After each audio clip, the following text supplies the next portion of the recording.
আল্লাহ জিজ্ঞেস করে, জিব্রাইল থামছো কেন? কয় মালিক কোন নবীর নাম নিব? আল্লাহু আকবার। আশহাদু আন্না, কয় কোন নবীর নাম নেব? আদম নবী এখানে হাজির, নূহ নবী এখানে হাজির, ইব্রাহিম নবীও হাজির, মুসা নবীও হাজির, ঈসা নবীও হাজির, সব নবী হাজির। কোন নবীর নাম নিব?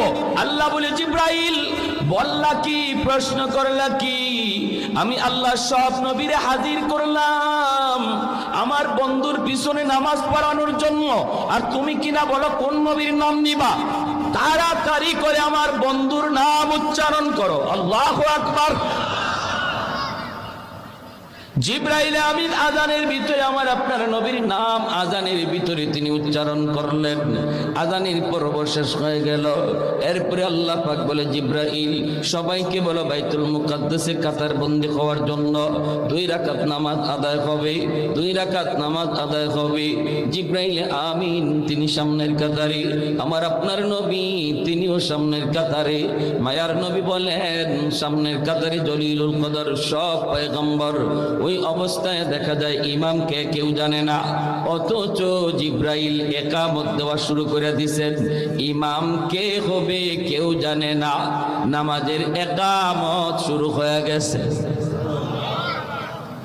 আল্লাহর নবী বলেন, আমি মনে মনে ভাবলাম হয়তো আজকে জিব্রাইল নিজেই ইমামতি করবেন, হয়তো এত বড় জামাতের ইমামতি জিব্রাইল নিজেই করবেন। একামত শেষ হওয়ার পর আমি জিব্রাইলকে বললাম, ভাই জিব্রাইল ইমাম কে হবে? তখন জিবরিল আমিন আমার আপনার নবীর হাত মোবারক আস্তে করে ধরলেন, দইরা মুচকি হাসি দিয়া বলেন, নবী গো, আজকে এত বড় জামাতের ইমামতি আল্লাহ পাক আপনাকে দান করেছে। तकबीर में कलमा में नमाजों में अज़ा में,